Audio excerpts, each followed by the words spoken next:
Syeda Ralun, kabar terbaru artis Marshanda sesudah dikabarkan menghilang tanpa kabar di Amerika Serikat, akhirnya Marshanda ditemukan. Beredar kabar ditemukannya Marshanda diumumkan oleh adik kandungnya, Alisa, lewat unggahannya di media sosial Instagram. Alisa pun sekaligus menjawab atas gegernya kabar menghilangnya Marshanda selama 2 hari ini yang sebelumnya diumumkan oleh Sheila. Alisa memberikan ucapan terima kasih kepada semua pihak yang sudah membantu membuat kondisi Marshanda menjadi lebih baik. Diberitakan sebelumnya, Marshanda menjadi sorotan publik setelah kabar dirinya menghilang di Amerika Serikat yang diumumkan oleh Sheila, kerabatnya.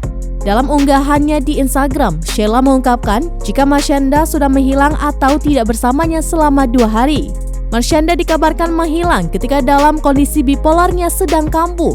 Sakit yang dialami artis Marshanda memaksanya berobat ke luar negeri. Namun kabar terakhir diperoleh, Marshanda hilang di Los Angeles, Amerika Serikat. Ben Kasyafani mengatakan sebelum Marshanda pergi, dia sempat pamit dengannya ke Los Angeles.